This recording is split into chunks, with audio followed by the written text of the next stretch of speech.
Là où Barack Obama avait abandonné, ou alors est-ce irresponsable d'intervenir sans mandat de l'ONU? C'est non seulement irresponsable, mais c'est illégal. Il y a un droit international entre les nations. Un État n'a pas le droit de faire ce que vient de faire Donald Trump. D'ailleurs, Donald Trump, et si vous me le permettez, est en train de devenir le Tsipras américain, c'est-à-dire qu'après s'être fait élire justement en annonçant que l'OTAN était une structure obsolète et en annonçant qu'il voulait renouer de bonnes relations avec la Russie, il est en train de revenir aux errements de l'administration antérieure. Je me permets quand même de signaler que sur cette affaire, on ne sait absolument pas ce qui s'est passé. On en est rendu à apprendre les informations qui nous parviennent au compte-gouttes. Mais enfin, on n'est quand même pas des poussins de la veille.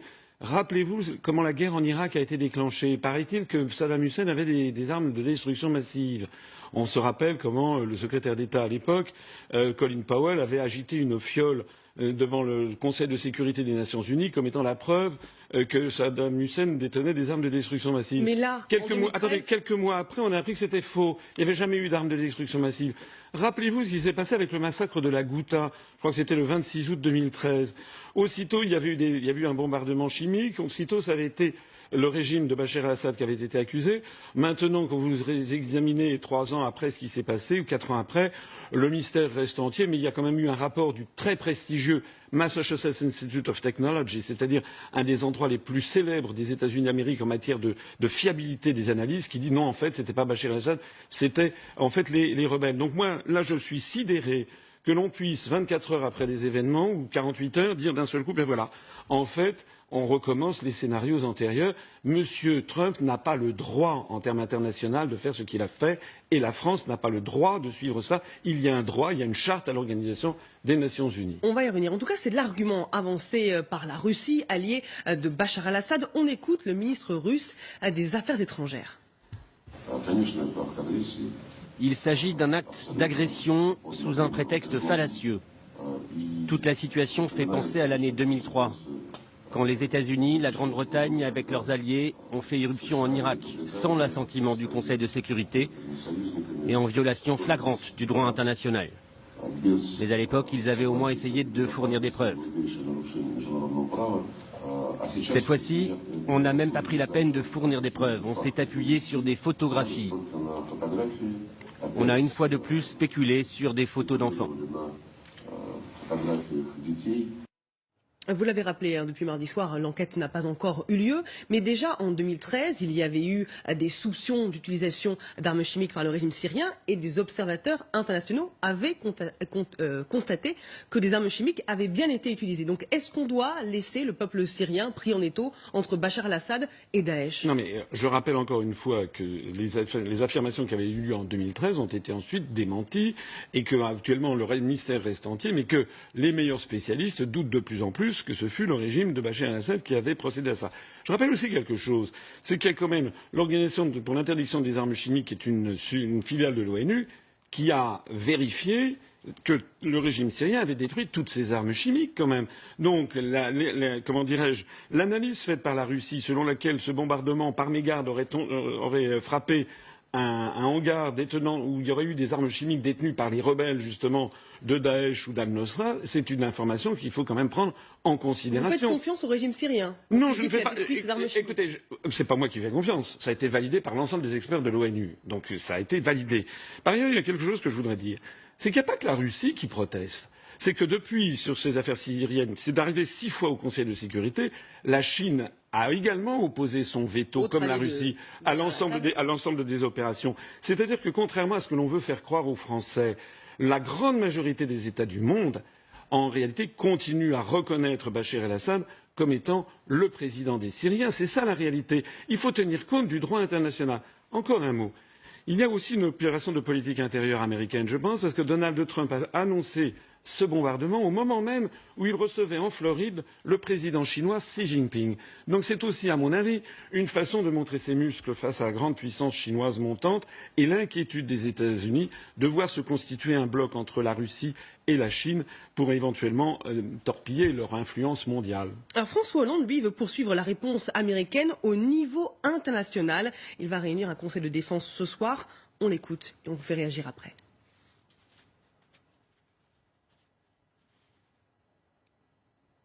François Hollande qui désigne Bachar el-Assad comme le seul responsable des frappes américaines en Syrie. Il a d'ailleurs publié un communiqué commun avec Angela Merkel. On écoute le chef de l'État.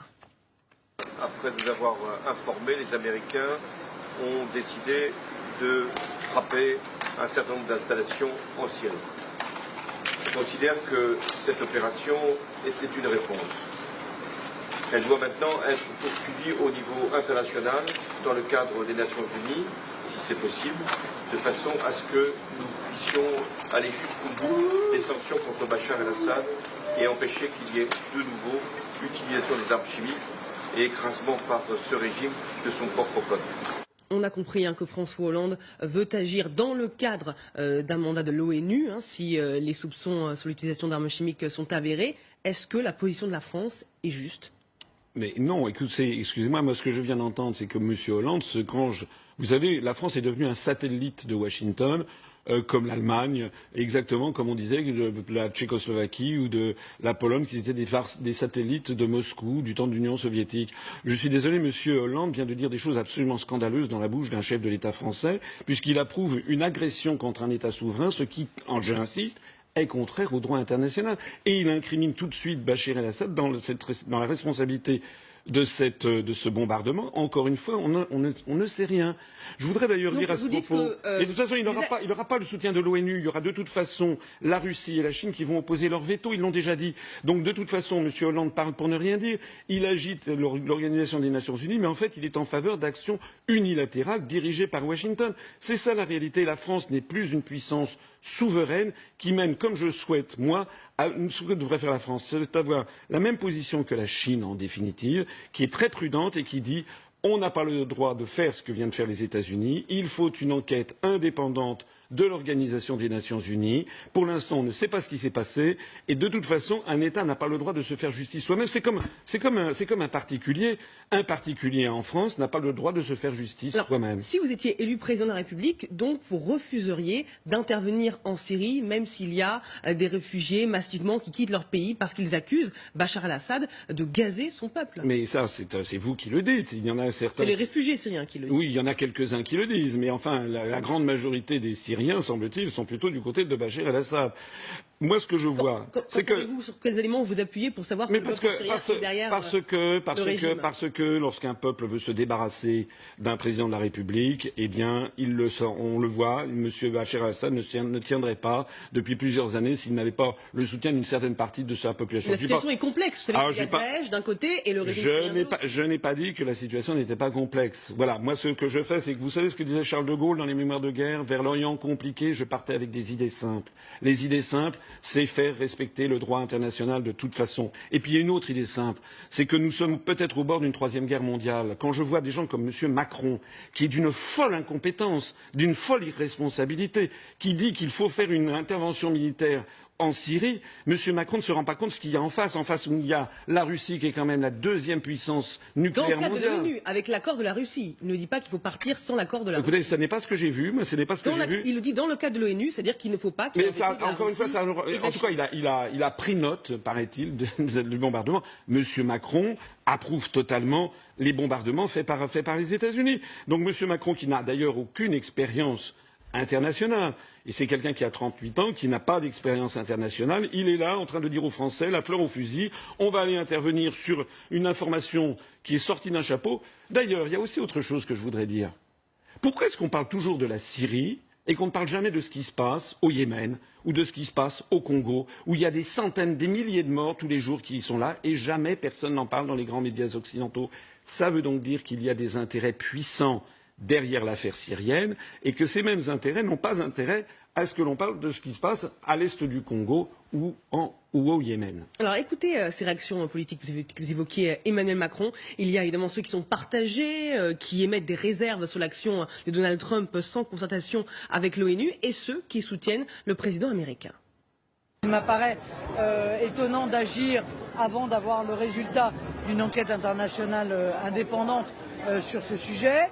C'est vrai que la frappe américaine rentre quand même un peu en contradiction avec les engagements qu'avait pu prendre Donald Trump, hein, lorsqu'il a dit que les États-Unis n'avaient pas vocation à être le gendarme du monde et qu'il voulait rompre avec l'ingérence qui avait été de mise lors des dernières administrations américaines. Bon. Je prends note de l'intervention américaine et de cette réaction.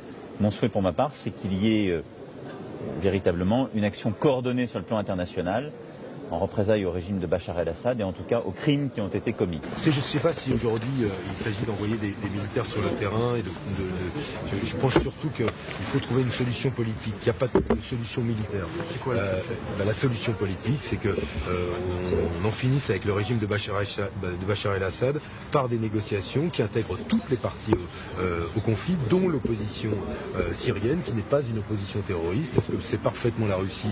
Est-ce que c'est parfaitement Bachar el-Assad? Quelle solution politique si on n'intervient pas sur le terrain? Alors je viens de réécouter M. Macron, il n'a pas du tout parlé de l'ONU, il parle d'une coalition internationale, ça veut dire États-Unis, Royaume-Uni, France, donc c'est bien. Il a dit clairement, en tout cas hier. Non, écoutez, ça, je ne sais pas si vous êtes la porte-parole de M. Macron. Je redis les faits, Mais moi je ne l'ai pas vu, je n'ai pas entendu que M. Macron ait parlé de l'ONU. Moi ce que je dis, c'est que, et je suis le seul candidat à le dire, la France doit d'abord sortir de l'Union européenne et de l'OTAN, puisque l'Union européenne, par l'article 42, alors je sais que les gens rient quand je cite les articles, mais figurez-vous que c'est important qu'un président de la République sache de quoi il parle, n'est-ce pas? Est-ce que vous confiez les manettes d'un avion à quelqu'un qui ne sait pas piloter un avion? Moi, je sais de quoi je parle, j'ai une grande expérience au niveau international, j'ai été pendant plus de 2 ans au cabinet du ministre des Affaires étrangères.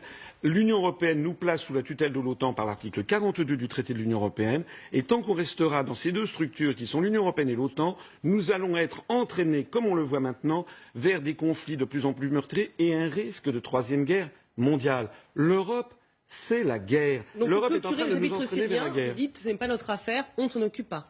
Je ne dis pas que ça n'est pas notre affaire, je dis de toute façon que la France a été complètement discréditée dans cette opération, alors qu'elle avait un jeu à jouer. Si la France avait joué le jeu habituel qu'elle a, avec son influence justement en Syrie, au Liban et au Moyen-Orient, c'est-à-dire en se gardant de prendre parti pour les uns ou pour les autres, elle aurait pu être au contraire une puissance d'équilibre qui aurait, à mon avis, pu faire apparaître un message de paix et une solution pacifique et politique. On en est désormais très loin. La France a été mise hors jeu par notre alignement complet derrière Washington. Donald Trump a fait le choix d'agir de manière unilatérale contre Bachar el-Assad, contre la Syrie. Quelle est votre première réaction ? La première, c'est évidemment celle de l'indignation pour l'utilisation des armes chimiques, et quel que soit le coupable de cette utilisation, il doit être puni. Acte que vous condamnez. Ah ben évidemment, et quel que soit le coupable, je le dis bien, que ce soit le gouvernement de Bachar el-Assad, les Russes, les Américains, le Nostra, Al-Qaïda, que sais-je encore, tous les gens qui sont là et se battent dans cette zone. Nous, les Français, nous avons un attachement particulier à l'interdiction du recours aux armes chimiques, non seulement parce que nous en avons été victimes d'une manière abominable pendant la Première Guerre mondiale, mais surtout parce que c'est à notre initiative qu'a été adoptée en 1993 la Convention contre les armes chimiques. J'ajoute, si vous le permettez, puisque l'occasion m'en est donnée, qu'en 1993, on avait échoué à faire aussi l'interdiction des armes bactériologiques. Rien que le mot vous fait peur. Alors là, si vous voulez, nous sommes dans une poudrière. Et c'est un danger extrême de voir qu'une personne toute seule, en dehors de tout cadre, y compris légal de son propre pays, décide de frapper à l'extérieur, dans un endroit qui est volcanique. Donc ce que vous condamnez, c'est l'intervention unilatérale ou l'intervention tout court? Quand François Hollande, lui, en appelle aux Nations Unies pour une intervention, vous êtes d'accord avec lui? Là, c'est autre chose. Que les Nations Unies s'en mêlent, c'est la seule autorité légitime mondiale. J'ajoute que les Nations Unies avaient fait une proposition en décembre dernier qui m'allait complètement, puisque ça avait été fait à l'unanimité, c'était la position que je défendais, l'idée que les combats cessent, la coalition est universelle, et on organise des élections. Je sais que ça prête à sourire d'imaginer des élections. Parfois, ça peut paraître un peu utopique. Mais oui, mais il vaut mieux des élections que des bombardements, parce que les bombardements, c'est sans fin. L'un bombarde, puis le suivant, puis le suivant. Là, si vous voulez, M. Trump intervient, que croyez-vous qu'il va résulter de cette intervention? Rien, sinon une escalade de nouveau, alors qu'on pensait qu'on peut toujours avoir l'impression que par la violence, on va régler un problème définitivement. L'expérience récente nous montre que c'est inexact. Nulle part on a réglé quoi que ce soit par la guerre, ni en Libye, ni en Irak, ni en Syrie, ni en Afghanistan, ni nulle part. Par conséquent, mieux vaut parler que détruire. Alors évidemment, ça ne veut pas dire non plus avoir la moindre complaisance pour le recours, par exemple, aux armes chimiques. Donc si Bachar el-Assad est convaincu d'avoir agi en utilisant ces armes chimiques, près de 320 000 morts depuis le début de cette guerre, devra-t-il comparaître devant un tribunal pour crime? Ça me paraît assez évident, mais là aussi, il y a évidemment qu'on doit répondre de ces crimes. Et si j'étais le président ces de la crimes République, depuis plusieurs années commis contre son peuple? Ça, c'est autre chose, parce que des crimes, là-bas, beaucoup de gens en commettent. Bien évidemment, il faut demander aux Syriens. Moi, j'en reste à ça. Si on commence en disant, on fait une négociation de paix, mais on ne veut pas d'un des belligérants, on est mal. Hein. Pour l'instant, le seul belligérant sur lequel tout le monde peut se mettre d'accord pour essayer de l'enrayer, c'est Daesh, et ce sont les autres groupes de cette nature. Donc la solution diplomatique passe encore aujourd'hui, à vos yeux, par Bachar el-Assad? Non, elle ne passe pas par lui. Elle passe par le fait qu'il y ait un dialogue dans lequel soient présentes toutes les parties liées au conflit, et qu'il y ait des élections. Moi, je ne crois pas, mais je donne un avis purement personnel, je ne suis pas syrien, et je ne voterai pas aux élections en Syrie. Mais si je devais voter aux élections en Syrie, je doute que je vote pour M. Bachar el-Assad. On est parfois un petit peu, on a entendu parfois, et vous vous énervez parfois sur cette question-là concernant Vladimir Poutine. Pour clarifier juste la situation, Vladimir Poutine, en soutenant Bachar el-Assad, est-il, selon vous, complice des crimes de guerre de Bachar el-Assad? Bon, et après vous me demanderez si on doit lui aussi le juger en tribunal international. Et comment comptez-vous faire pour aller le chercher? C'est voilà la question. Bon, M. Poutine est le dirigeant de la Russie. Ce n'est ni vous ni moi qui le choisissons. Et si nous décidons qu'il ne l'est plus, alors il faut assumer le fait qu'on ne parle plus avec les Russes. Personne ne propose une absurdité pareille. Il faut être raisonnable parce qu'on est dans un enchaînement guerrier. Je viens sur M. Poutine. La Russie a un accord de défense avec la Syrie. On en pense ce qu'on en veut, mais il existe. Donc son intervention à lui est légitime. À la Russie, à partir du moment où un gouvernement, je ne dis pas que légitime, ça veut dire qu'il a raison de le faire. Je ne vais pas jusque-là. Hein. Je vous dis simplement qu'il y a une situation légale qui autorise ce type d'intervention. De la même manière, on ne peut pas se réclamer du droit international, par exemple pour vouloir faire respecter la frontière de l'Ukraine et ensuite l'oublier quand il s'agit de celle de la Syrie. Il faut une cohérence et la France ne gagne rien. Là, elle vient de prendre une très mauvaise décision. M. Hollande et Mme Merkel, en approuvant les bombardements unilatéraux et personnels de M. Trump, mettent le doigt dans un engrenage auquel je vous demande de réfléchir. Ça veut dire que si demain M. Trump décidait d'intervenir en Europe, par exemple en Ukraine, pareil, on dirait oui, c'est une bonne idée. Bien sûr que non. Les choses ne sont pas complètement comparables. Juste sur un élément. Je m'en suis aperçu, figurez-vous, mais je vous mets en garde, après tout ce n'est que ma modeste voix, contre les enchaînements. Le monde a déjà connu 2 guerres mondiales de cette manière-là. Nous sommes dans une guerre qui tend à se généraliser.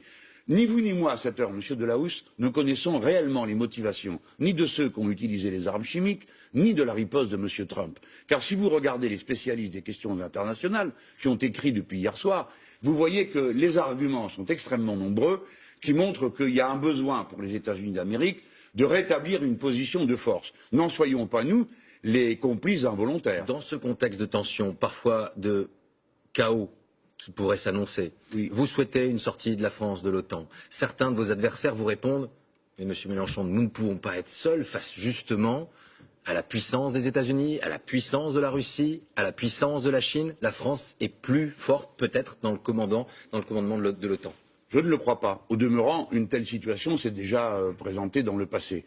Et le général de Gaulle n'a pas fait ce choix. Il a fait le choix de l'indépendance, dont je me réclame, et le choix d'une dissuasion tous azimuts. À l'époque, les gens étaient horrifiés en disant comment tous azimuts, mais Monsieur de Gaulle, il y a l'Est et l'Ouest. Vous ne pouvez quand même pas dire mettre ça sur le même plan. Lui disait si, mettre tout le monde sur le même plan, au sens où la France doit être indépendante. Nous sommes plus forts si nous ne sommes pas liés aux engrenages mortels d'une alliance militaire qu'à l'évidence nous ne contrôlons pas. Donc c'est là, M. Trump a décidé gaulliste. Tout seul. Vous avez une vision finalement plus gaulliste que d'autres. Alors, dans la tradition diplomatique française, oui, je suis plus proche de la vision du général de Gaulle et de François Mitterrand que de celle de M. Sarkozy et Hollande, qui, eux, se sentent plus naturellement liés aux États-Unis d'Amérique. Moi, je suis un indépendantiste français.